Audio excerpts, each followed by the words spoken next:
Em 22 anos, o Rally da Safra testemunhou as grandes transformações do agronegócio brasileiro e ajudou a consolidá-las, formou profissionais e contribuiu para a troca de informações entre produtores, empresas e poder público. No campo, ano após ano, o Rally foi acumulando expertise e aperfeiçoando metodologias que permitiram uma assertividade cada vez maior nos números finais de nossas safras. Além do levantamento, nossos técnicos também avaliam a expectativa imediata e futura dos produtores, identificando tendências e gargalos. Nosso time desbrava, junto com quem produz, as novas fronteiras agrícolas. Nossa expedição, assim como a agricultura brasileira, nunca se acomodou. Buscamos nos aprimorar e nos adaptar para trazer cada vez mais informação qualificada a um setor que se tornou o grande motor da economia do país. Tivemos 16 equipes em campo durante a etapa soja. E agora foram mais 6 para a etapa milho. Percorremos mais de 90 mil quilômetros por 14 estados brasileiros, para entender a fundo as reais condições da safra. Eventos regionais e equipes de visitas. Receberam mais de 1.000 produtores rurais, 200 mil seguidores nas redes sociais.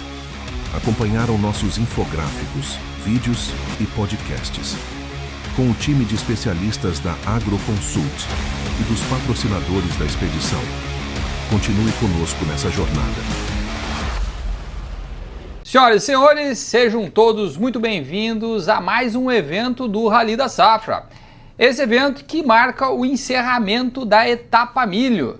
Depois aí de mais de 2 meses no campo, percorrendo as lavouras de milho, mais de 600 amostras que a gente realizou, chegou a hora de a gente trazer todos os dados que a gente coletou no campo e fazer aqui todas as nossas observações a respeito de área plantada, produtividade, produção, condição fitossanitária de cada uma das regiões percorridas e os desafios que essa safra gigante vai trazer para esse ano. Meu nome é André de Bastiani, sou sócio-diretor da AgroConsult, coordenador do Rally da Safra e mais uma vez estou com vocês aqui trazendo os dados do Rally. E não poderia ser diferente, participa comigo hoje aqui Valmir Assarice, sócio-gerente da AgroConsult e coordenador técnico do Rally. Valmir, seja muito bem-vindo, obrigado por estar aqui comigo, me ajudando aqui a defender os números e explicando aqui o que todo mundo quer saber a respeito da safra de milho. Eu que agradeço, André. Vamos mostrar mais uma safra aí de milho, né? Uma safrona de milho. E que safra, hein, Valmir? E eu já começo aqui até trazendo aqui um pouco do título que a gente escolheu para essa etapa do Rally, que é milho 24-25, uma grande safra e um enorme desafio, porque de fato é isso que a gente está adiante.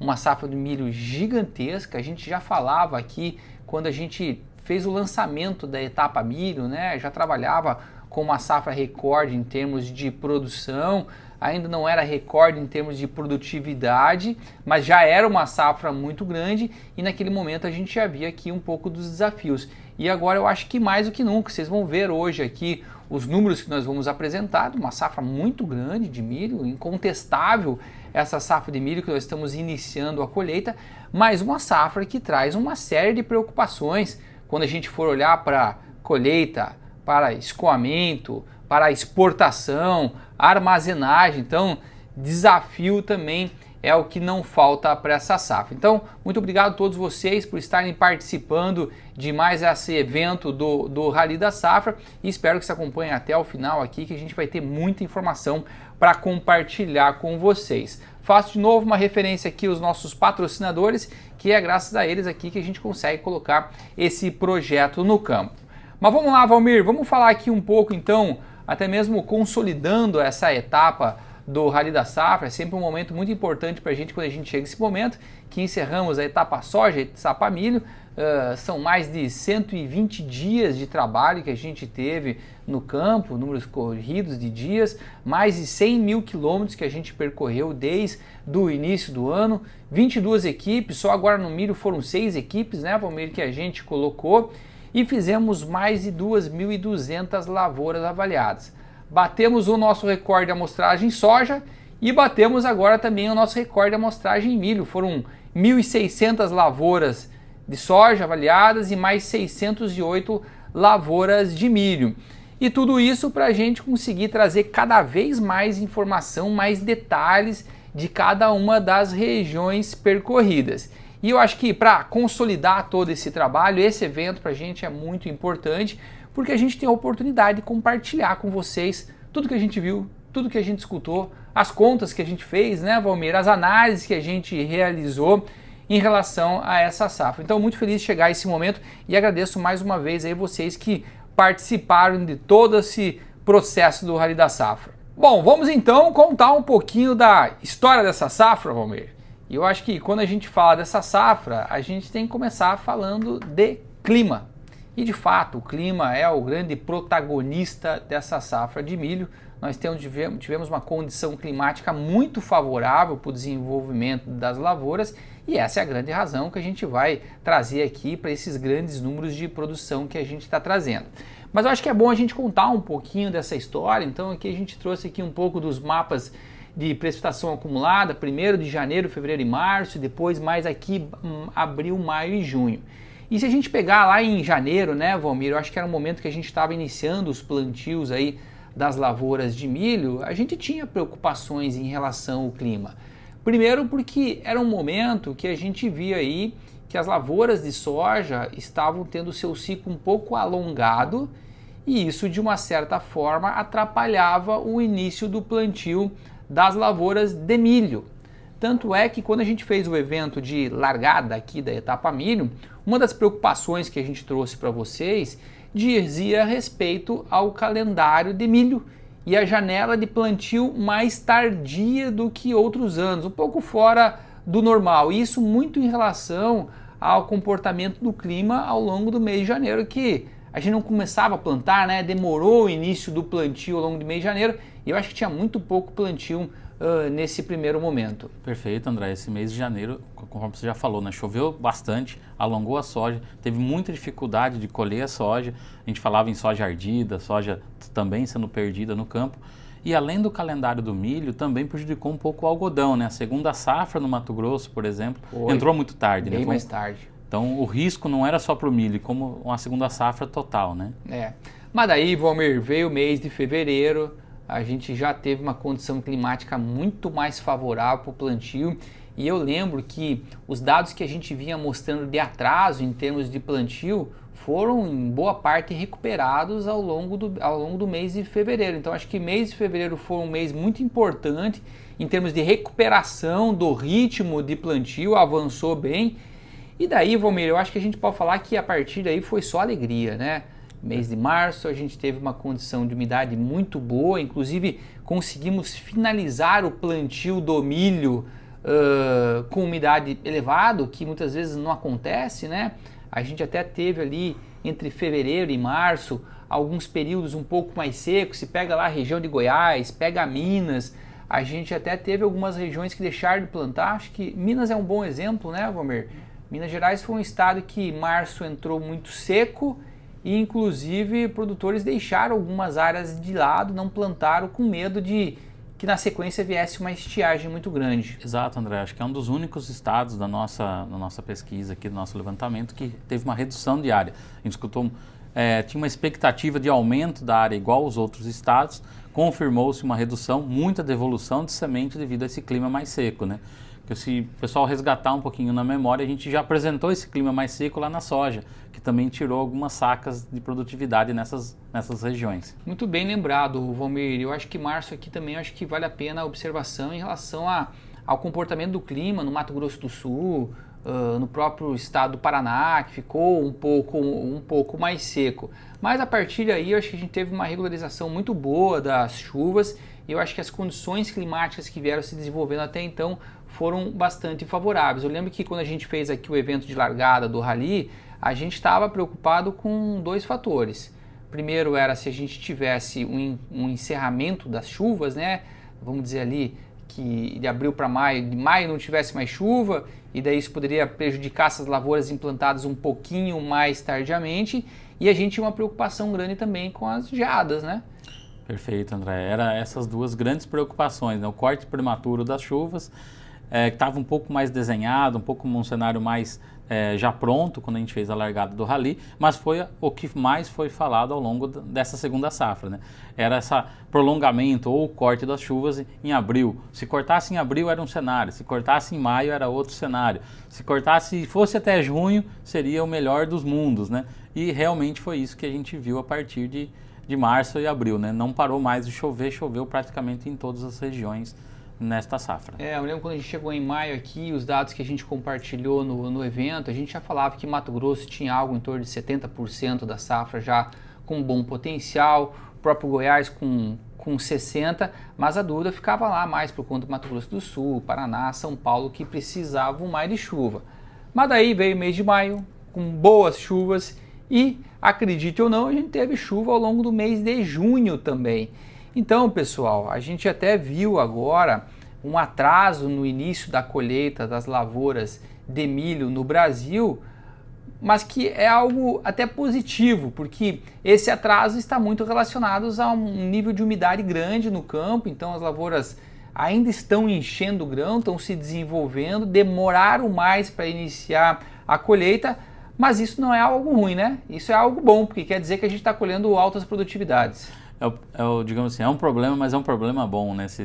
Classificação de um problema, esse seria um bom problema. E vou além, Valmir, se não fosse esse atraso na nossa colheita, eu acho que a gente teria muito mais problema de armazenagem, porque esses 20 dias a mais aí, talvez, início da colheita, permitiu com que a gente conseguisse esvaziar boa parte dos armazéns que estavam com soja, escoou um pouco mais de soja para dar a entrada para o milho, mas mesmo assim a gente vai ver ainda muito problema de armazenagem esse ano em função dessa grande safra. Valmir, vamos olhar agora aqui então um pouco para os estados e trazer um pouco das nossas observações. E eu queria começar trazendo aqui os dados do estado do Mato Grosso, é o principal estado produtor de milho do Brasil. Nós estamos falando aqui de uma área de quase 7,4 milhões de hectares que se planta no Mato Grosso e que deve resultar numa safra acima de 58 milhões de toneladas. Olha só, no passado, safra passada foi algo em torno de 49, estamos colocando quase 10 milhões de toneladas a mais só no estado do Mato Grosso, pessoal. E pudera, né, Valmir? Quando a gente olha para os dados de produtividade, até então a melhor safra que a gente havia registrado em relação ao milho no Mato Grosso foi a safra 22-23, com 120,1 sacos por hectare. Safra 23-24 foi uma safra um pouco mais problemática, um pouco mais seca, mas ainda assim produziu 118 sacos. A gente começou a largada do rally já falando que essa safra tinha um potencial para superar os recordes em termos de produtividade, mas precisavam dos dados de campo para confirmar isso daí. E quando a gente foi para campo, né, Valmir, eu acho que não tivemos dúvida alguma, porque todos os dados que a gente coletava, a gente ratificava esse número expressivo em termos de produtividade. Tanto é que nós estamos falando com uma produtividade média para o estado de Mato Grosso de 131,9 sacos por hectare. A gente supera em mais de 10 sacos o nosso último recorde. E eu acho que é bom a gente detalhar aqui um pouco, né, Valmir, quando a gente olha para o panorama do estado como um todo. É o estado que a gente mais percorre, teve lá equipe 17, 18, 19, 20, percorremos do 11 de maio ao 6 de junho, para conseguir inclusive captar essas diferenças que existem regionalmente no estado. Perfeito, André. Acho que ficou muito evidente, né, no Mato Grosso que todos os indicadores foram positivos. Desde a época do plantio, né, tinha-se algumas ressalvas do plantio, mas o grande benefício, né, foi que quando a gente olha para o Médio Norte, é a região mais importante de produção de milho, praticamente 55% do milho no estado está na região, e essa região, ela plantou-se muito bem em fevereiro. A gente pega as nossas avaliações de plantio de milho, 46% da área, quase metade da área, foi plantada na primeira quinzena de fevereiro. Precisava de chuva, boas chuvas até abril, e é o que a gente viu. Quando a gente olha para a região oeste e a região sudeste do estado, né, a gente olha um percentual recuperando o potencial do ano passado, mas vocês vão ver que o oeste e o sudeste estão de cores distintas no mapa. O Sudeste, uma região um pouquinho mais clara, próximo de 10%, né? A região apresenta um número um pouquinho abaixo de 10% em relação 10% de aumento de produtividade em relação ao ano passado, enquanto o Oeste passa um pouquinho de 10%. Mas quando a gente analisa as regiões como um todo, o grande destaque é o Médio Norte. Vai produzir mais de 135, 138 sacos por hectare na região como um todo. Isso eleva demais a produtividade do estado. A gente não percorreu esse ano a região leste do estado, né, do Mato Grosso. Devemos incluí-la agora no nosso roteiro a partir do próximo ano, dado a sua importância. Mas foi uma região também que acho que tem um desempenho muito interessante, né, Valmir?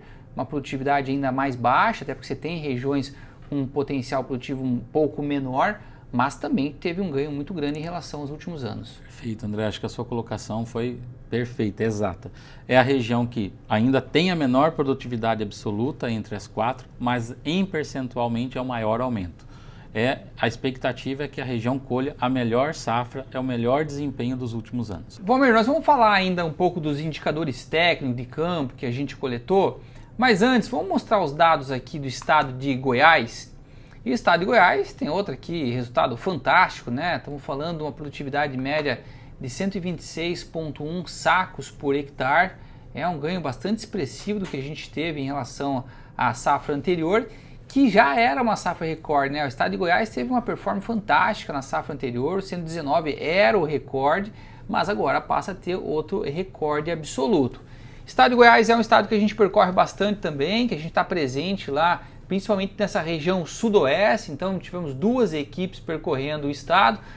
Percorremos ali região de Jataí, Rio Verde, Mineiros, Caiapônia, Santa Helena de Goiás e as demais regiões a gente passou a acompanhar também com o time de levantamento de safra do Valmir. André, é isso, assim, a gente pode observar Goiás um excelente resultado, mas com diferenças bastante grandes entre as regiões. Quando a gente olha a região sudoeste do estado, a gente olha para o mapinha nosso aqui, né, entre 0 e 10% de ganho em relação à safra passada, mas quando a gente olha para as outras regiões, ela puxa um pouquinho a média para baixo. Ela é melhor do que foi o ano passado, que teve grandes perdas nas outras regiões. Como um todo o estado é melhor, mas o sudoeste é um grande destaque, ele se aproxima muito do resultado do Mato Grosso. Eu diria que ele se aproxima muito do Médio Norte, que é o melhor resultado de safra. Médio Norte com 139, sudoeste também com 138 sacos por hectare. Muito Agora, bom. quando a gente fala das outras regiões, talvez o Noroeste, região Leste, foram as regiões que foram impactadas por aquele clima um pouquinho mais seco entre fevereiro e março, né? Mesma coisa quando a gente falou ali do estado de Minas Gerais e acabou tirando um pouquinho de produtividade, mas não suficiente para reduzir ou até minar esse recorde de produtividade do estado de Goiás. Agora, Valmir, para a gente ilustrar um pouco, tanto esses dados que a gente colocou do Mato Grosso, também de Goiás, mas já adiantando outros resultados, vamos falar um pouco dos dados de campo? E é importante aqui para o pessoal entender o que a gente faz ao longo de todo o rally, né? Como que é todo esse nosso trabalho. Primeiro, eu acho que ele começa tudo com uma construção de calendários de desenvolvimento de cada uma das regiões, porque a gente precisa passar nessas regiões quando a gente está lá com a safra já bem definida, início de colheita, para que a gente consiga coletar dados, né? Inclusive dados aí de peso de grão, que são muito importantes para a gente conseguir chegar nesses números finais. Então, uma vez delimitado todo o nosso percurso, um dia típico do rally começa cedo lá, o pessoal já com uma rota definida, com um número de amostragens que tem que realizar. E as amostras são feitas de forma totalmente aleatória, a gente não sabe quem que é o produtor, não sabe o histórico, a gente só tem mapeado essas áreas aí que a gente faz por meio do nosso levantamento de imagem de satélite. Uma vez que parou na lavoura, a gente começa lá, faz contagem de população de plantas, depois faz contagem de número de espigas viáveis, depois faz o contagem de números de fileiras de grãos e números de grãos dentro de cada uma das fileiras. Faz peso de grão, faz umidade, faz toda a parte de leitura de condições fitossanitárias, tabula todos esses dados, né, por meio dos nossos aplicativos E eu acho que além de a gente ter o dado da safra, eu acho que uma grande importância do que a gente faz no nosso trabalho é conseguir ter uma referência histórica para poder comparar. Então esses 20 anos de rally são importantes para a gente entender quais que são as diferenças de regiões e de ano para ano. E daí sim, Valmir, eu te convido aqui então para falar um pouco desses dados que a gente coletou no campo esse ano. Exato, André. Depois de coletado aquele recorde de amostras que a gente fez, né, mais de 600 amostras, a gente regionaliza essas amostras para a gente ter uma acurácia melhor dos dados. E a gente trouxe aqui 3 indicadores, entre outros, que a gente faz a coleta nas visitas. A população de plantas, né, o stand de plantas, a gente viu que não é um destaque tão positivo no Mato Grosso. Então, quando a gente olhava no plantio, conversa com o pessoal de campo, o pessoal tinha inicialmente uma dúvida, se vai ser a melhor safra. O stand não é o melhor, não era o maior. Então ficava essa dúvida inicial. Quando a gente olha para o Goiás, para o Mato Grosso do Sul e para o Paraná, sim, aí o stand fez toda a diferença. O stand melhor, tinha mais plantas, tinha mais plantas e população maior nesse início do planejamento. Mas quando a gente olha para o número de espigas, aí sim fez toda a diferença. Na safra anterior, a gente olhava lá 94% das plantas com espigas viáveis, 92%, 96%.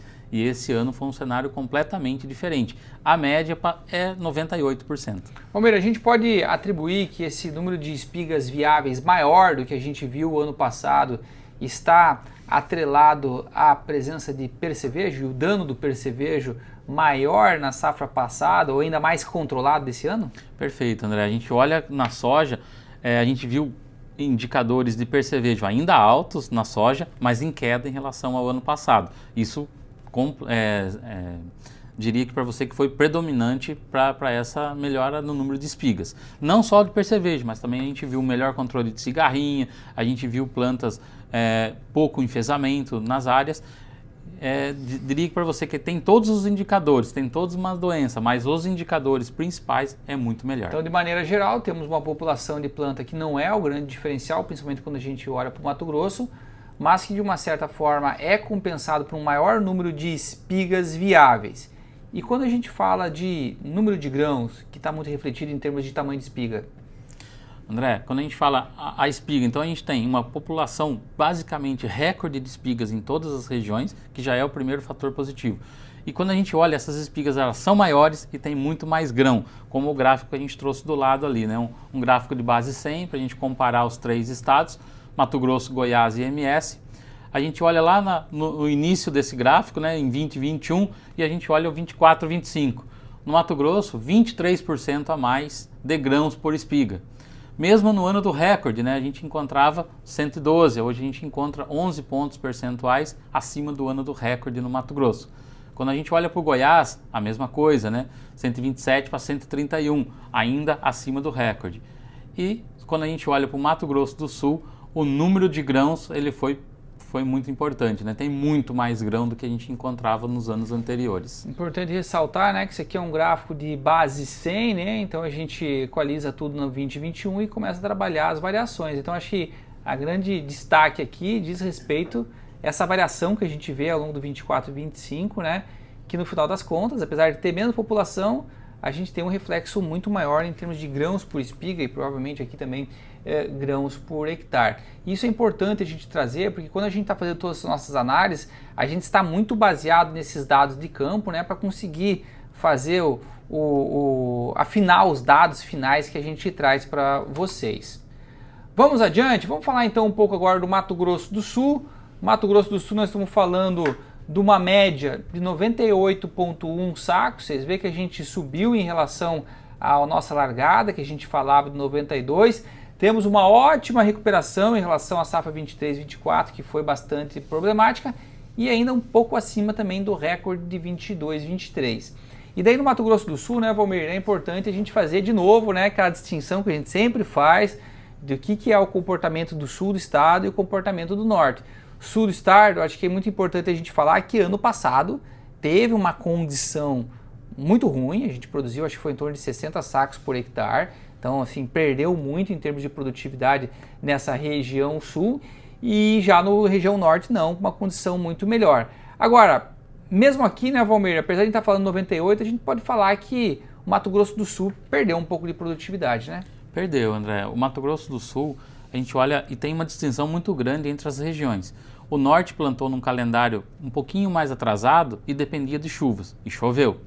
O sul ainda ele plantou, era um bom calendário, ele foi parando, aquela seca de março, aquela seca foi parando, atrasando um pouquinho esse bom calendário do sul. Jogou esse plantio do milho um pouco mais tardio, reduzindo esse potencial inicial, apesar de a gente trazer uma safra recorde, né? Muito bem, e agora a gente completa aqui com o Paraná. Se a gente olhar o Paraná, estamos falando de 106,5 sacos por hectare, também recorde absoluto em relação ao que a gente vinha trazendo até então. E daí eu acho que é importante a gente colocar as duas regiões principais aqui do estado. Uma coisa quando a gente fala do oeste do estado, outra coisa quando a gente fala do norte, que foi uma região um pouco mais afetada. Perfeito. Quando a gente olhando aqui, graficamente a gente já olha duas cores, né? O norte é uma cor um pouco mais escura, acima de 20% em relação ao ano passado.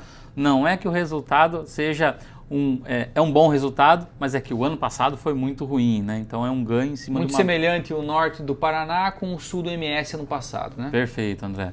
E quando a gente olha para o oeste do Paraná, sim, já foi melhor o ano passado e esse ano sim puxa as estatísticas para cima, né? Então esse oeste plantou-se muito cedo, a soja sofreu um pouquinho com a estiagem de janeiro, ali em fevereiro, plantou-se muito cedo, é um dos melhores calendários de plantio da região oeste. Já o norte, apesar dele ter um potencial muito melhor do que o ano passado, ainda temos alguns riscos, principalmente se a gente pensar em geadas. Com relação à chuva, tem ocorrido muito bom, as chuvas não têm cortado, não tem reclamação de chuva, mas as geadas ainda existe um pequeno risco na região norte do Paraná e assim no sul do MS. E boa parte desse risco é ao longo dessa semana, né? A semana a gente tem uma frente fria aí que entrou no sul do Brasil e certamente traz risco para a produção dessas regiões. Mas podemos falar, né, Valmir, que a maior parte do potencial produtivo dessa região já está bastante definida, né? Perfeito, André. Eu acho que 2/3 da safra já está totalmente garantida e uma pequena parcela dessa safra ali ainda ela está sob esse risco, mas um risco bem moderado. Muito bem. E daí eu acho que outro levantamento que a gente faz ao longo de todo o Rally, né, Valmir, e que vale a pena a gente compartilhar aqui com eles, diz respeito ao levantamento fitossanitário. Então, como é que está lá a incidência de pragas e doenças? E esse ano a gente tem um destaque para trazer eles aqui, que diz respeito a uma participação muito grande de lavouras com presença de lagarta do cartucho. Agora, Valmir, eu te pergunto, como é que uma presença tão grande de lagarta não trouxe prejuízo final para essas lavouras? André, é uma ótima pergunta. Então, a gente pode detalhar em algumas fases essa resposta, né? Se a gente olhar esse gráfico, o Mato Grosso, a região médio-norte, é o maior potencial e onde a gente encontra a maior quantidade de lagartas. Mas essa lagarta, ela entrou mais na fase final do desenvolvimento, trazendo pouco prejuízo, mas tem a presença. O que nos traz é uma preocupação para a próxima safra, porque foi relatado em todas as regiões uma resistência dessa praga às tecnologias. Então acende uma luz, eu diria que uma luz amarela, quase vermelha, para a gente trazer para o planejamento da próxima safra. E isso fica latente em todas as regiões, né, Valmir? Lá no Médio Norte, no Oeste, com participação muito maior do que foi na safra anterior, na região Sudeste, Mato Grosso, Sudoeste, Goiás, todas as regiões a gente viu uma presença de lagarta maior do que nos anos anteriores. Podemos atribuir também que o manejo esse ano foi bastante eficiente? André, na maior parte das lavouras, sim. Alguns produtores perderam o time de aplicação e essas lavouras terão perdas maiores. Mas quando o produtor conseguiu fazer o time de aplicação na época correta, a aplicação teve um bom controle. Muito bem, Valmir, ano passado que a gente mais falava em relação, na verdade os 2 últimos anos, dizia a respeito à presença de cigarrinha. E esse ano, com exceção aqui do sul do MS, a gente olha tanto o sudoeste de Goiás quanto o médio norte do Mato Grosso com uma redução de presença de cigarrinha. O que a gente pode atribuir? O produtor manejou melhor? Os materiais são mais resistentes? O que vocês viram no campo? André, a gente viu esse comportamento, né? Se a gente pegar o Paraná, que não está no gráfico, também tem um comportamento muito semelhante ao sul do Mato Grosso do Sul, um aumento da cigarrinha. Mas esse aumento da cigarrinha não trouxe prejuízos à produtividade. digamos assim, que essa produtividade recorde, ela vai mascarar um pouco a presença de cigarrinha, ela vai mascarar o resultado da lagarta, mas não pode o produtor deixar de estar bem atento com isso. E sim, esse manejo foi eficiente, a gente está vendo que os híbridos estão entregando boas produtividades, mesmo com a presença de cigarrinha. Muito bem, então é importante a gente mostrar aqui para vocês que todo esse levantamento fitossanitário também é realizado ao longo do Rally, e até trazendo aqui alguns alertas, né, em relação à próxima safra, que eu acho que a gente tem um muito importante. Bom, vamos fechar aqui, Valmir, trazendo os principais destaques dessa safra, eu acho que até repetindo alguma coisa que a gente falou até então. Eu acho que o principal deles, sem dúvida alguma, diz respeito à condição climática muito favorável e o prolongamento das chuvas ao longo do mês de abril, ao longo do mês de maio, que teve bastante chuva, até junho a gente teve regiões aí com chuva. Então, sem dúvida alguma, essa é a principal razão que nos levou aí a produtividades bastante elevadas.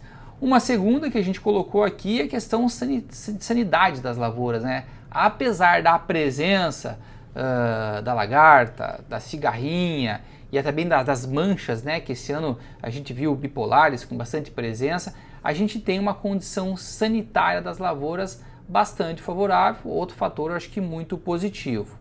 Na sequência, eu acho que a gente traz alguns dados de campo do Rally que diz respeito a tanto o maior número de grãos por hectare, mas como também a boa população de espigas, né? A gente falou muito aqui que a população de espigas esse ano é maior do que o ano passado, muito pela questão sanitária também.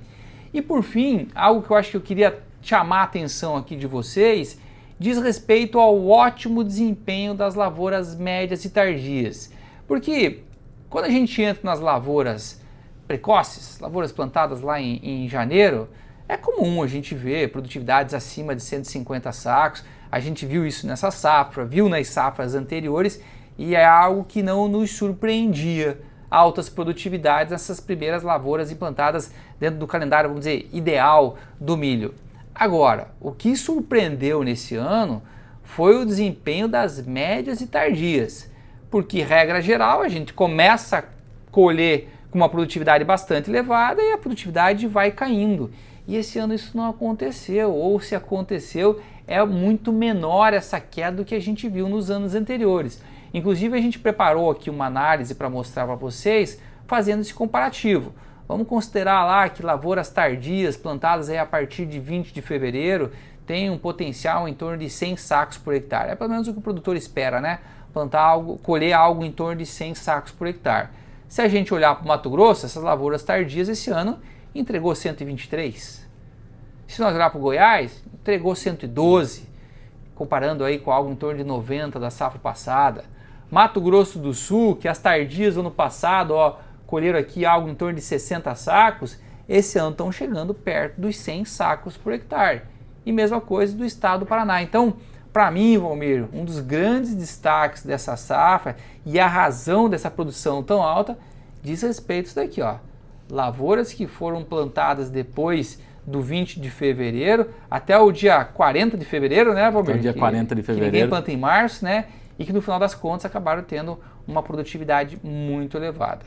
André, eu diria para você que ele ajuda a justificar o recorde, porque se a gente comparar com os anos de recorde, né, no Mato Grosso, naquele ano produziu 112, essas lavouras tardias. Esse ano, quase 10 sacos acima. Se a gente olha para o Goiás, a mesma coisa. Quando a gente olha para o MS e para o Paraná, também é acima. É uma lavoura muito uniforme, a gente não viu aquela desuniformidade do início ao final das lavouras. Muito bem, vamos fazer um panorama aqui também, trazendo outras regiões, né?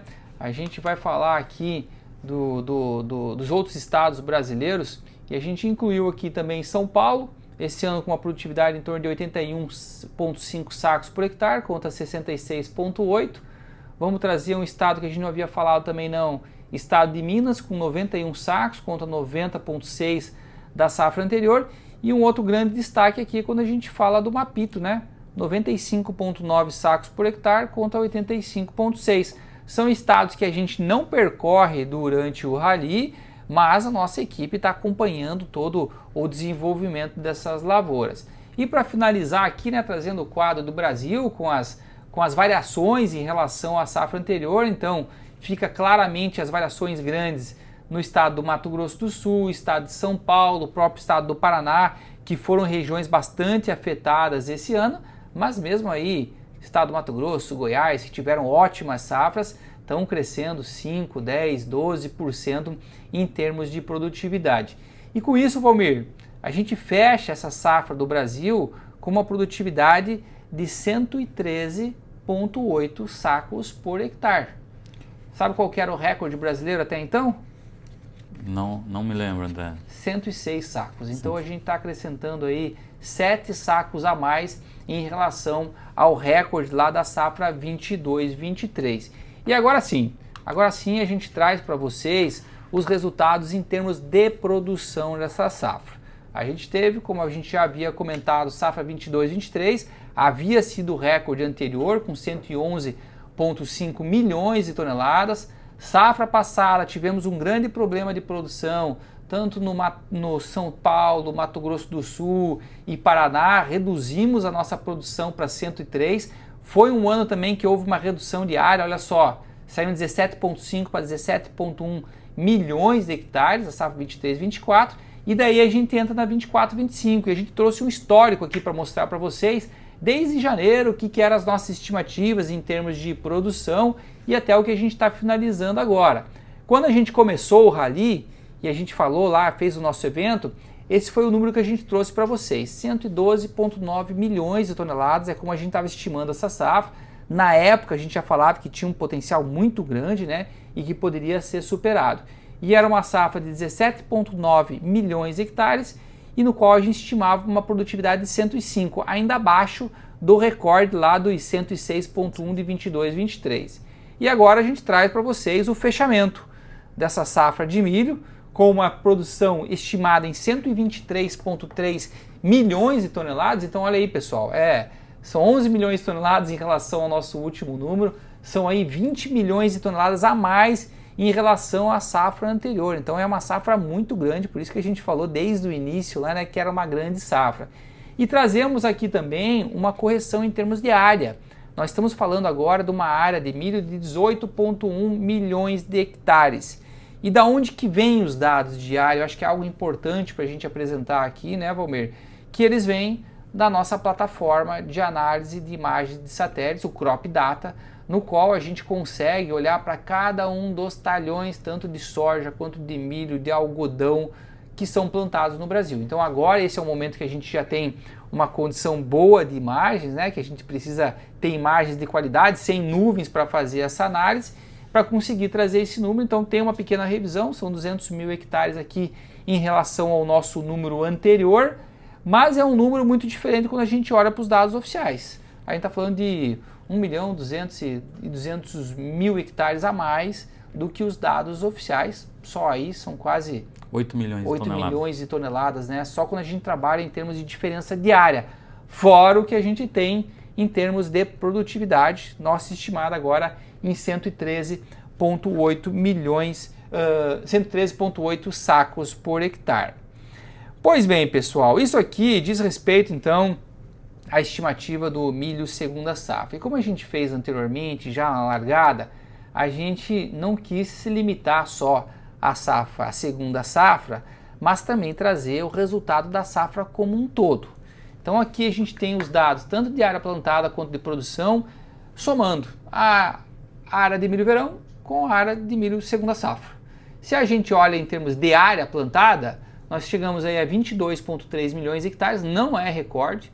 22, 23, a gente tinha muito mais milho verão, né? Eram 5,3 milhões de hectares de milho verão contra 4,3 agora, então era uma safra maior em termos de área, mas quando a gente olha para termos de produção, nós estamos falando de uma produção acima de 150 milhões de toneladas. Então a gente supera sim o que a gente teve em 22, 23 em produção total, que chegamos em 141,8 milhões. E para nós, produtores, né, quando a gente olha uma produtividade alta da nossa fazenda, média bastante elevada, geralmente a gente comemora. Eu acho que é o caso desse ano também, a gente está comemorando altas produtividades que a gente está colhendo, que eu acho que é assim que a gente consegue se diferenciar.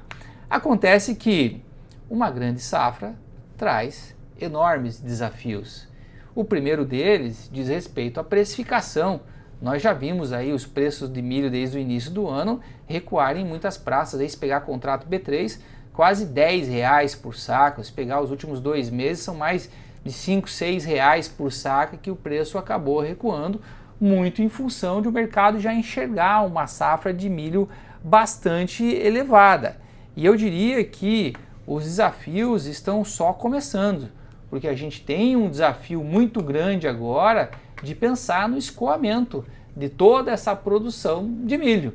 Eu acho que temos fatores positivos e outros nem tantos assim. O maior deles positivo, eu acho que diz respeito muito ao nosso consumo.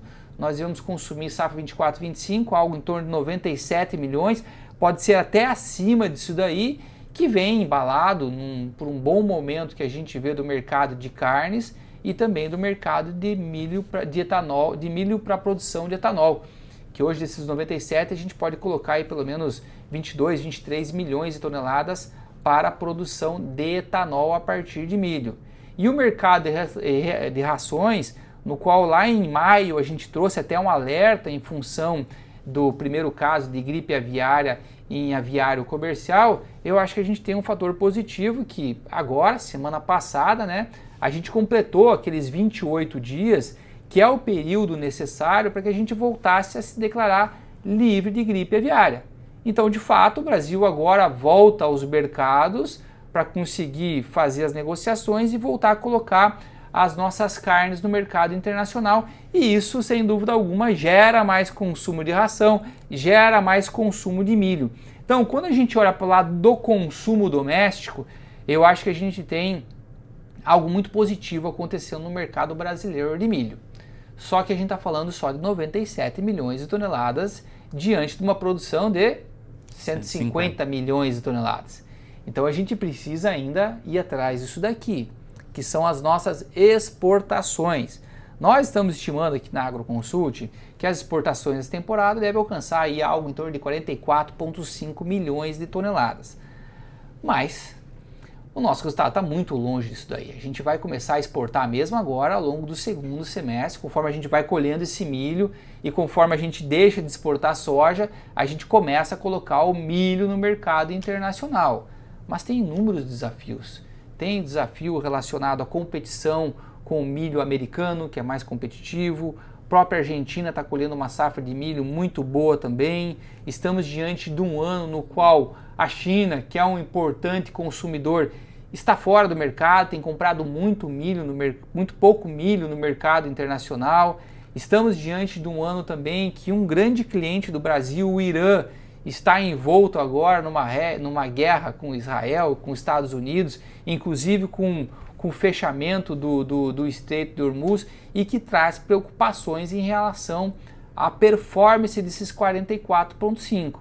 Note que, mesmo que a gente some os 97 de consumo doméstico, os 44,5 de exportação, que é o que a gente está estimando, ainda sobram quase 9 milhões de toneladas. Então, sim, a gente vai ver ainda pressão em termos de preço no mercado brasileiro em função desse grande volume que está acontecendo. E aliado a isso, a gente traz aqui a mesmo discurso e mesmo alerta que a gente trouxe lá no início da etapa milho, que diz respeito ao percentual do milho já comercializado. Nós vamos ter chego agora a algo em torno de 37,7%, é até mais do que nos últimos 2 anos, mas é pouco diante de todo o desafio que a gente tem em termos de comercialização. Então, pessoal, a gente queria também trazer não só essa grande safra, mas a gente trazer os desafios que ela gera. A gente não falou aqui de armazenagem, que é um outro grande desafio. A gente sabe que a gente não tem armazém suficiente para todo esse milho que está sendo colhido. Vamos ver cenas aí de milho a céu aberto, é inevitável isso daí, mas a gente sabe que a dinâmica de escoamento de brasileira começa com soja, vai escoando a soja e depois entra o milho. Então a gente vai ter pressão sim em cima de armazenagem, vamos ter pressão em cima de escoamento ao longo desses próximos meses. Mas, de uma maneira geral, acho que é uma safra que a gente tem que comemorar, né, Valmir? A gente viu aqui tetos produtivos bastante elevados, o produtor produzindo mais, mesmo com um preço mais baixo, ainda é algo favorável dentro da dinâmica de rentabilidade do produtor brasileiro. Pois bem, Valmir, mais algum recado? Não, são esses, André. Acho que você já passou por todos eles ali. Eu acho que essa dinâmica, essa safra gigantesca vai trazer mudanças também no planejamento de variedades para o ano que vem, de tecnologia para o próximo ano, até na forma de comercialização, né? Muitos armazéns não estão querendo receber milho, né? Se não for fixado, então vão ter grandes mudanças aí para o próximo ano. E nós estaremos aqui, né, Valmir, para contar para todo mundo aí as mudanças que estão ocorrendo no mercado. Valmir, queria agradecer mais uma vez tua participação, todo o seu empenho da sua equipe para que trazer esses números para a gente aqui de forma bastante detalhada. Então, obrigado aí, em nome de você, da sua equipe, queria fazer esse agradecimento e contar com você em breve aí já para novas etapas que estão por vir. Eu que agradeço, André, mais uma safra finalizada. Obrigado, Valmir. Muito bem, vamos então agora para uma segunda etapa aqui do nosso evento e vamos chamar alguns dos nossos patrocinadores para a gente olhar para essa safra com a perspectiva aqui de cada um dos segmentos que eles representam. E eu queria começar essa conversa aqui chamando um grande amigo nosso aqui, que é o Rafael Vicentim, que hoje é diretor de marketing para os sistemas de cultivos de soja da BASF. E ele que representa aqui não só a BASF, mas a Soitec e também a Credense. Rafael, seja muito bem-vindo aqui ao nosso evento de fechamento do Rally. E eu queria que você trouxesse para nós aqui, Rafael, já pensando na safra 25-26, que o produtor já está planejando, o que a gente pode esperar de novidades? A gente viu aqui uma safra com tetos produtivos bastante elevados e a gente está sempre pensando no que vai vir a partir de agora. Então, o que tem de novidade da BASF para o milho safra 25-26? Fala, André, tudo bem? Obrigado pela pergunta, até porque eu acho que a gente tem solução, né? A gente tem inovação para trazer nessa minha resposta aqui. E aí, rodando o Brasil, e você como produtor, tenho certeza que a pergunta que quando a gente faz para o agricultor de milho é: o que você precisa? Ele fala que eu preciso produzir, quero teto produtivo, né? E aqui a gente vem para entregar uma solução importante para ele, porque para produzir ele precisa manejar duas pragas importantes que vem tirando esse potencial produtivo: cigarrinha e pulgão. E aqui a gente traz uma solução muito boa para ele. A gente está lançando um inseticida chamado Eficon, desenvolvido realmente pensando na dor desse agricultor. É um ingrediente ativo novo e a gente traz realmente com essa proposta de manejar pulgão e cigarrinha. Só que a gente traz de uma maneira diferente, porque o agricultor vai encontrar neste produto uma solução que ele não vai encontrar em nenhum outro produto no mercado, que a gente está chamando de efeito freeze. Esse produto ele bloqueia completamente os órgãos sensoriais desse inseto. Então ele fica desnorteado, ele para a sua alimentação e por consequência de parar a alimentação ele para de infectar a planta. E isso é super importante porque a gente protege a planta desde do momento que o milho está, né, nos seus estágios iniciais até o momento que ele está no estágio final da sua lavoura. Então isso é super importante, é super valioso, é um inseticida novo e eu tenho certeza de que a gente vai contribuir muito para o manejo do agricultor e, mais importante, a gente vai contribuir para a produtividade dele.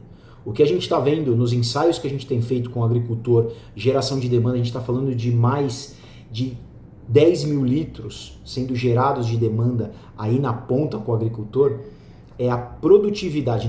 Não é só a visão do agricultor falando assim, ajuda ou não ajuda no manejo, não é isso. É a produtividade lá na ponta que o agricultor está falando assim, estou colhendo mais quando estou usando Eficon no meu manejo. Então, obrigado pela pergunta e aqui eu reforço a nossa parceria e o nosso compromisso como BASF Soluções de Agricultura, que não está só no nome, está na forma de a gente entregar para esse agricultor e anualmente a gente tem feito isso, trazendo produto novo, solução nova para esse agricultor enfrentar os principais desafios que ele tem na lavoura. Então, obrigado pela pergunta e a BASF está trazendo sim, está trazendo Eficon para a lavoura de milho.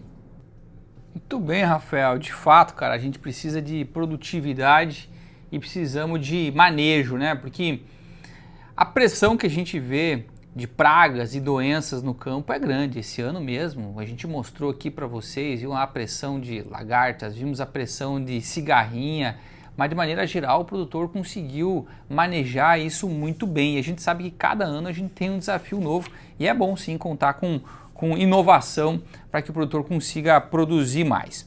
Bom, vamos lá, eu queria seguir então aqui, chamando mais outro parceiro nosso, Guilherme Dressano, que ele é gerente de agronomia do Sharvio, que é a nossa plataforma digital oficial do Rally. Guilherme, seja muito bem-vindo ao Rally da Safra e eu queria te perguntar aqui como que a adoção de tecnologia digital no campo tem trazido um valor, tem agregado valor ao produtor aí, desde o plantio até a colheita. E de que forma, né, que o produtor ele pode se planejar para a colheita de verão com o uso da agricultura digital para ter mais ganho na sua atividade. Como vocês sabem, a BASF valoriza e investe em agricultura digital. Mas por quê?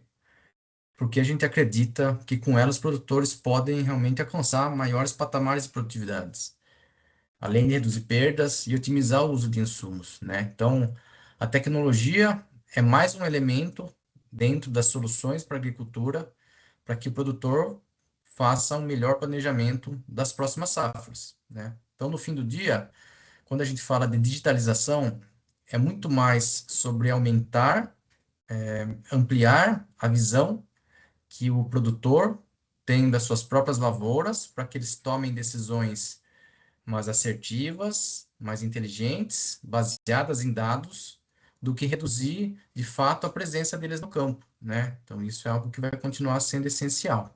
Dentro de Sharvio, que é a marca global de agricultura digital da BASF, os produtores hoje já têm a chance de acessar uma série de produtos, soluções e serviços do plantio à colheita. E a gente sabe que dentro de um sistema produtivo, como os que a gente adota na maior parte do Brasil, né, em que você tem primeira, segunda, em alguns casos até terceira safra, em um único ano, cada decisão que é tomada em uma safra ela tem um impacto positivo ou negativo na safra seguinte, né? E aí, quando a gente pensa nessas soluções para fazer planejamento, eu posso citar aqui alguns exemplos, né? Por exemplo, quando a gente pensa nos mapas de semeadura em taxa variável, que é uma das soluções que a gente oferece. Ele permite que o produtor planeje qual híbrido, quantos sacos de semente ele vai comprar e quais talhões da propriedade dele ele vai fazer o uso desse tipo de tecnologia. Quando a gente fala de uma outra, por exemplo, o mapeamento digital de plantas daninhas, baseado no histórico das áreas, o produtor conhecendo o tipo de infestação que ele tem em cada talhão, historicamente, ele pode começar a priorizar o planejamento de quais talhões ele vai fazer o voo desses mapeamentos de plantas daninhas para a safra seguinte, tá? Uma outra solução, né, também que é a plataforma do Sharvio Field Manager, ele já consegue acessar, por exemplo, informações de mapas de biomassa, mapas de monitoramento, lá tem toda a parte também para fazer documentação das informações de safra, consegue acessar dados climáticos, enfim, tudo isso são informações e soluções que ele tem acesso para fazer um manejo mais inteligente, certo? Muito bem, Guilherme, obrigado aí pela tua participação. De fato, eu vejo muito isso, né, que as plataformas digitais e o Sharvio aqui ajuda muito o produtor na tomada de decisão, tanto para o contexto geral da sua fazenda, mas acima de tudo, né, para ele entender as diferenças que existem dentro da sua própria propriedade. Porque muitas vezes a gente usa uma receita única para a área como um todo e você conseguir identificar, né, as diferenças na sua área, trabalhando com o mapa de plantio, taxas variáveis, sem dúvida alguma, eu acho que contribui para isso que a gente estava falando até então com o Rafael, né, que é conseguir ser mais eficiente e produzir muito mais. Muito bem, obrigado aí, Guilherme. Eu queria agora chamar aqui um grande sócio aqui do Rally da Safra, que é o Carlos Aguiar, que é diretor de agronegócio do Santander. Carlos, obrigado pela sua participação em mais um ano do Rally da Safra. E eu queria te fazer uma provocação aqui em relação a esse ano desafiador que a gente tem. Uma grande safra, né? A gente viu aqui, mas que tem consequências em termos de preço. A gente vê aqui um momento de tomada de crédito muito difícil também, margens apertadas. Então eu queria que você trouxesse uma mensagem aqui de como que o Banco Santander tem apoiado o produtor rural nesse contexto de crédito difícil e margens bastante apertadas. O cenário 2025 continua sendo desafiador para o agro, não só pela questão das margens estarem apertadas, mas também pela questão da elevação da taxa de juros. Nesse cenário, é importante poder contar com um banco parceiro que fica próximo ao produtor e que ajuda tanto na gestão de risco quanto na gestão do fluxo de caixa e ajuda na tomada de decisões também para caber no bolso do produtor tanto as alternativas de financiamento como também as alternativas de hedge se for necessário. O banco tem apoiado os produtores nessa fase, estando mais próximo e entendendo cada caso, porque cada produtor e cada cultura é diferente. Então, a proximidade do banco é a parte mais importante do nosso atendimento. É estar junto, entender o fluxo de caixa, como apoiar e, se preciso, ajustar também para pagar no mais longo prazo. A mensagem final é que o Santander considera o agronegócio como um pilar importantíssimo do negócio do banco e essa proximidade que nós temos com o produtor reforça ainda mais a importância do negócio para o banco. Conte com o Santander sempre. Muito obrigado, Carlos. Pode achar que a gente vai contar com o Santander também aqui no Rally. Obrigado aí pela tua participação. Bom, agora eu vou chamar aqui a Fernanda Moirão, que é diretora comercial da OCP Brasil e que está junto com mais esse evento do Rally. Fernanda, tudo bem? Seja muito bem-vinda. E aproveitando que temos aqui um especialista no mercado de fertilizantes, é um tema que a gente sempre debate bastante e o produtor quer saber. Traz para a gente aí quais são as perspectivas aí que a OCP tem do mercado de fertilizantes nesse segundo semestre. Oi, André. Respondendo a sua pergunta, para o segundo semestre, a nossa expectativa é de um mercado bastante movimentado, né, como sempre, tendo em vista a aproximação da safra. Quando olhamos para o mercado de soja, a gente tem a expectativa de um mercado de saldo de ainda aproximadamente 30%. Para o milho, o saldo de mercado é de aproximadamente 60% a 70%. Então, com isso, a expectativa é de um segundo semestre bastante movimentado. Apesar da queda nos preços do milho que a gente viu nas últimas semanas, a expectativa é que o produtor ainda tenha uma boa lucratividade, né? Então, ele deve investir ainda nos fertilizantes.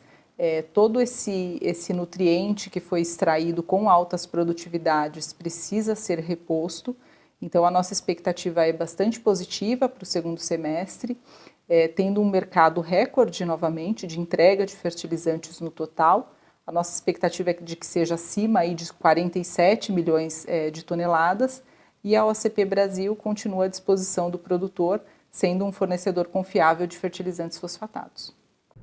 Muito bem, Fernanda, obrigado aí pela sua participação, né? De fato, essa é uma conta que a gente tem que fazer agora, né? Toda essa produção que a gente viu no campo tem uma extração de nutrientes muito grande.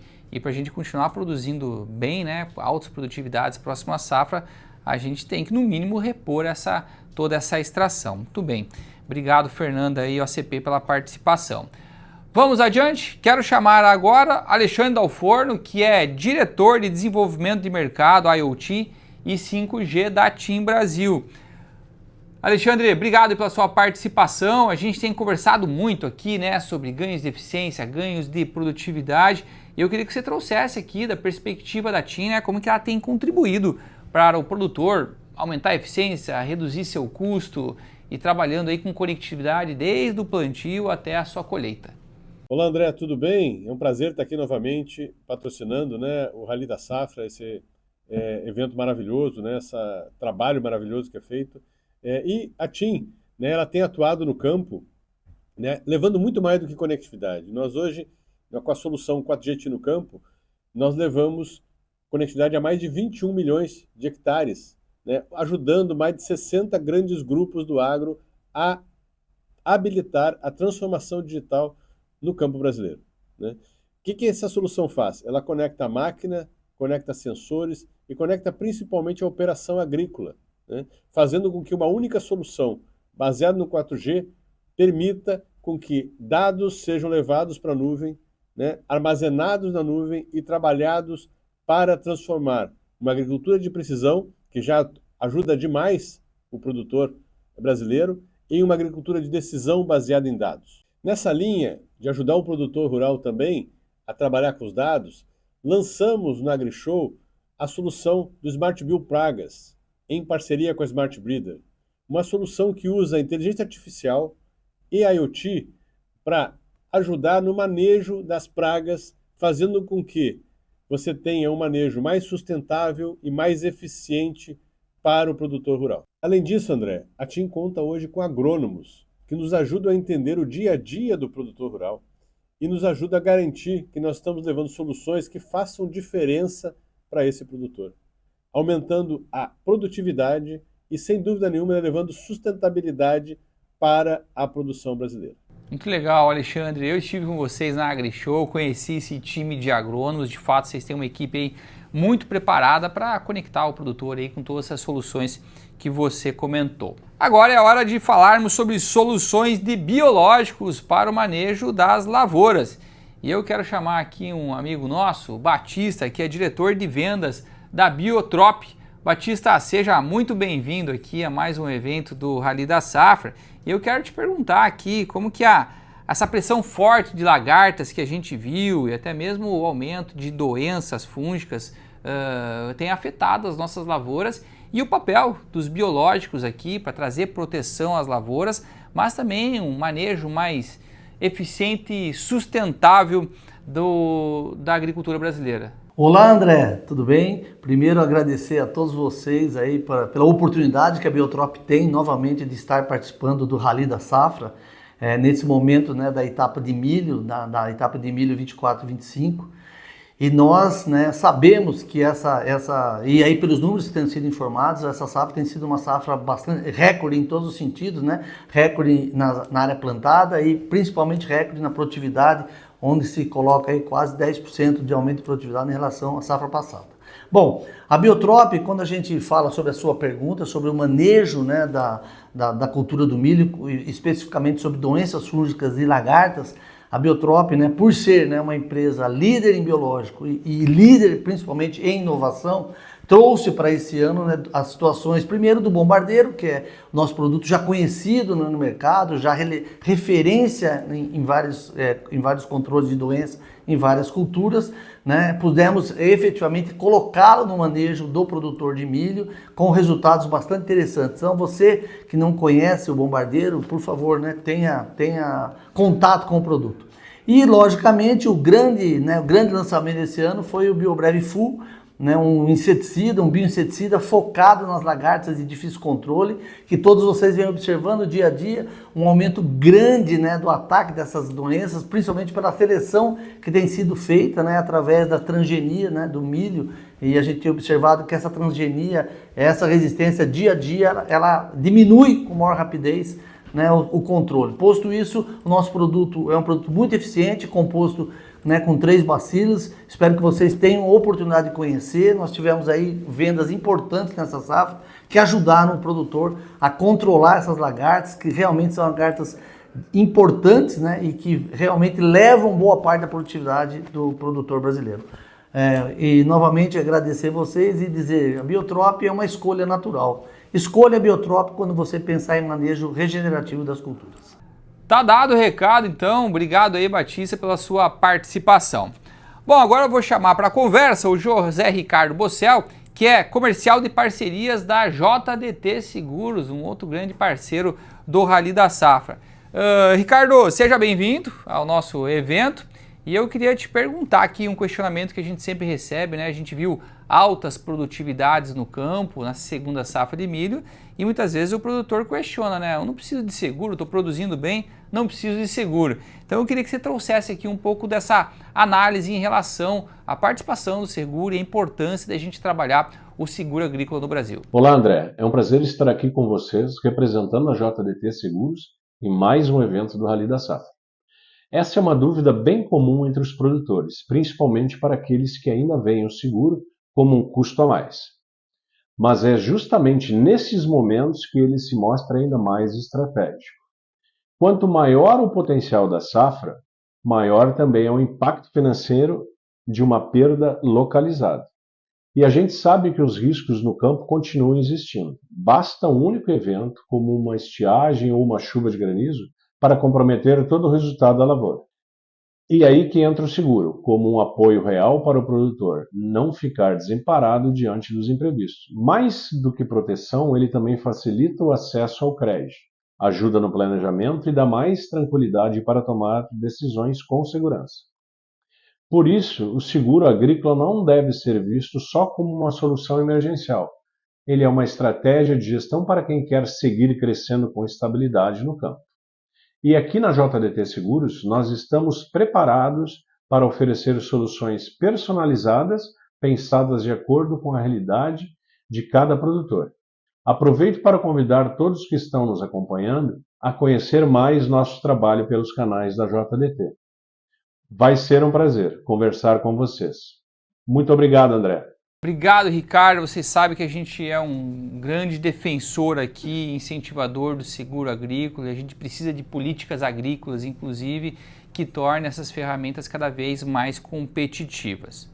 Muito bom, chegou agora então a hora de a gente conhecer quem que é o ganhador aqui, o selecionado, que vai receber o nosso kit do Rally da Safra.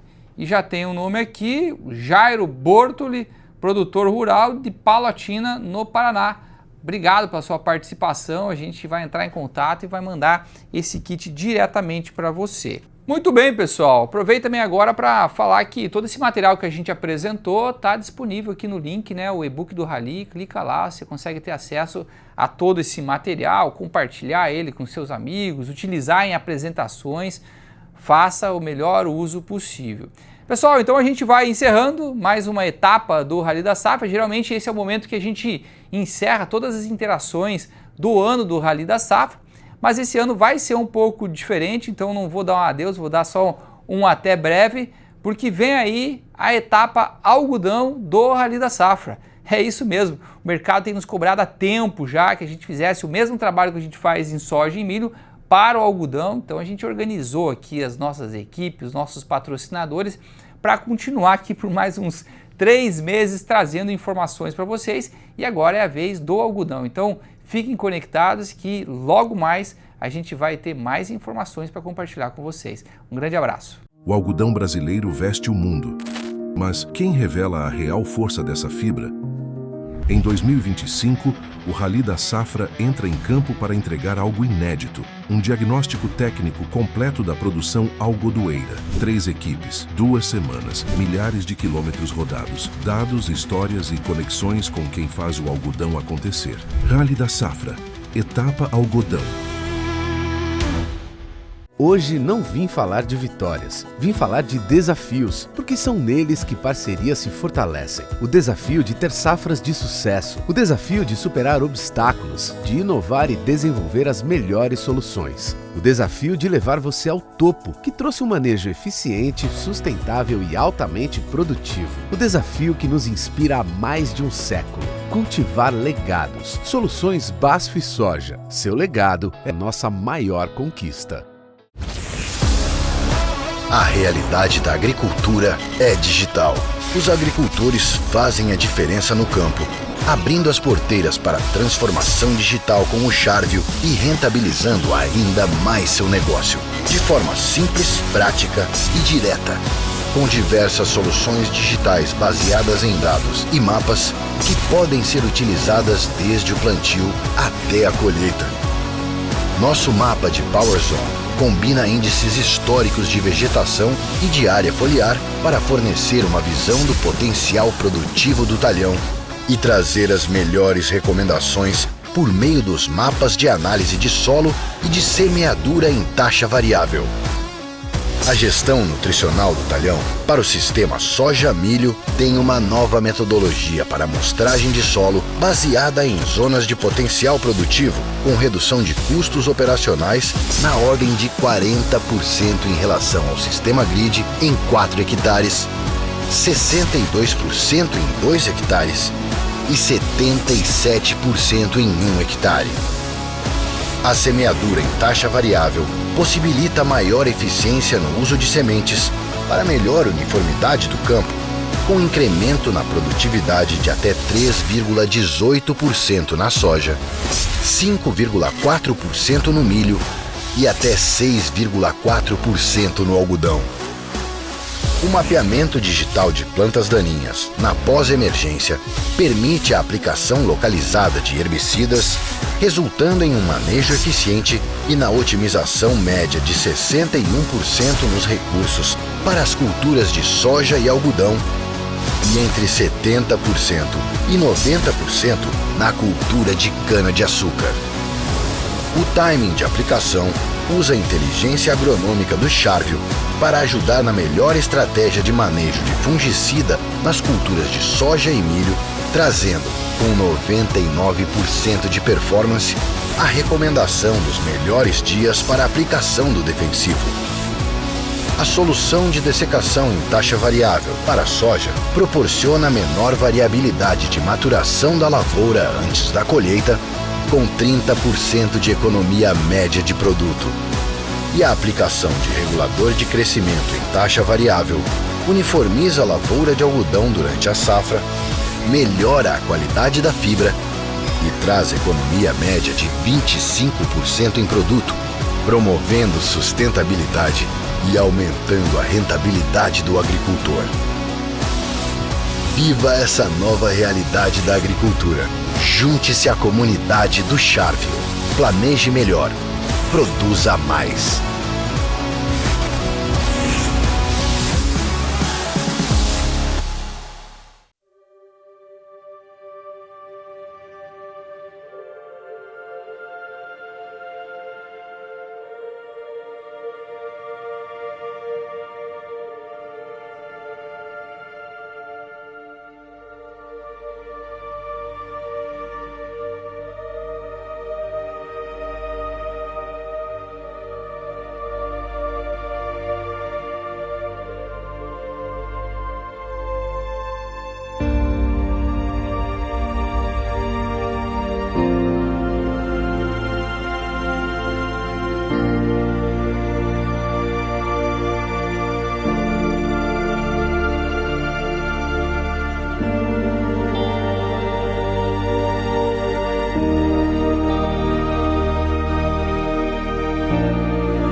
A TIM é habilitadora da transformação digital no agro. Líder em cobertura móvel no Brasil, a TIM está impulsionando o desenvolvimento do agronegócio brasileiro com o 4G TIM no campo. Uma solução que utiliza a mesma tecnologia 4G 700 MHz das grandes cidades para cobrir áreas produtivas do campo. Uma solução desenvolvida para viabilizar a transformação digital no campo, conectando máquinas, dispositivos e pessoas por meio da rede 4G da TIM, possibilitando que os produtores rurais trabalhem com agricultura de precisão. A digitalização no campo possibilita o controle de cada etapa, aumentando a produtividade, eficiência operacional e precisão na tomada de decisão. Nossa solução também promove a inclusão digital das populações vizinhas às propriedades rurais, que passam a ter mais acesso à educação, a projetos culturais e ao entretenimento. Esse é o futuro do campo com a TIM. Um campo mais conectado, mais eficiente e mais sustentável. Junte-se a nós nessa jornada de inovação e crescimento. Venha fazer parte da revolução digital no campo. Evoluir é natural da vida. É só olhar para a natureza e ver como ela se transforma. Busca o novo, coopera, se equilibra e se desafia para conquistar seu lugar ao sol. O agricultor também é assim. Todo dia escolhe evoluir junto com a natureza. Entende o que ela precisa, protege seu desenvolvimento e investe no seu crescimento. Já inovou tantas vezes que faz isso parecer natural. Como o nascer do sol, a chuva no campo e a vida na terra. A Biotrop nasceu para tornar essa conexão entre a natureza e o produtor ainda mais forte, eficiente e sustentável. para que os desafios das mudanças climáticas abram espaço para uma agricultura regenerativa, ainda mais produtiva, rentável e vibrante. Estamos no campo, nos laboratórios de pesquisa, nas fábricas, com uma linha completa de soluções biológicas para cuidar da sua lavoura de janeiro a janeiro, do solo à folha, da prevenção ao desenvolvimento dos cultivos. Sempre investindo em qualidade, comprovação científica e resultados, para que o agricultor possa fazer a escolha mais segura e promissora desta e das próximas safras. Afinal, evoluir é natural para o agricultor brasileiro. Biotrop, a escolha natural.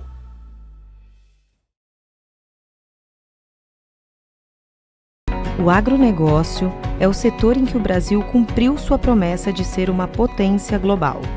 Setor este que impulsiona a geração de riqueza e a prosperidade, que alimenta o país e o mundo e que tem um papel fundamental na economia brasileira. No Santander, nos dedicamos a apoiar quem, como você, trabalha no campo.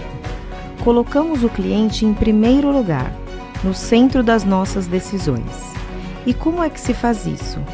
Com atendimento próximo, especializado, que faz a diferença para você e para o seu negócio. Nós trabalhamos para que as pessoas e os negócios prosperem.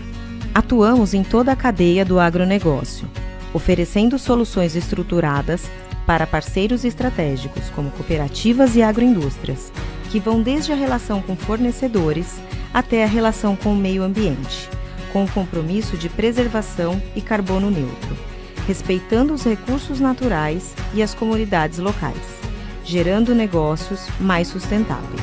Além disso, contamos com a melhor mesa de commodities da América Latina. Nosso apoio começa nas lavouras e vai até a estruturação de estratégias corporativas mais complexas.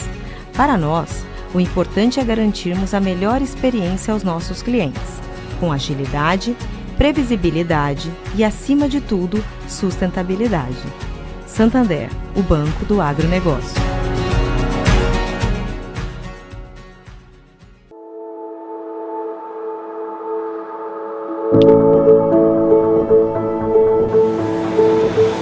Na jornada da vida, buscamos constantemente segurança.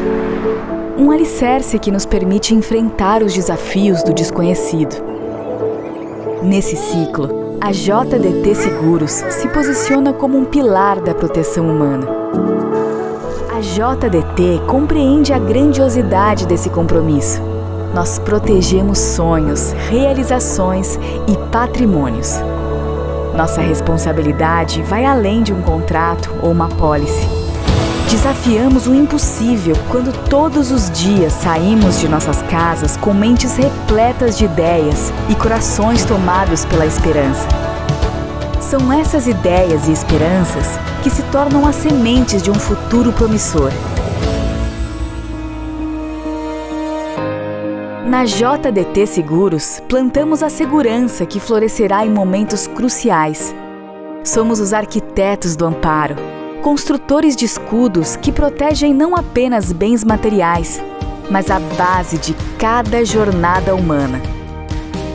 Assim como a Terra confia em nós para preservar sua essência, nossos clientes confiam na JDT para preservar suas conquistas.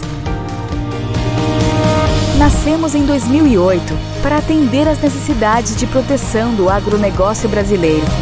Criamos um modelo pioneiro de distribuição de seguros em parceria com concessionários de equipamentos e implementos agrícolas. Não protegemos apenas o agora, cultivamos o amanhã. Evoluímos com a certeza de que onde houver a semente da esperança, florescerá a segurança.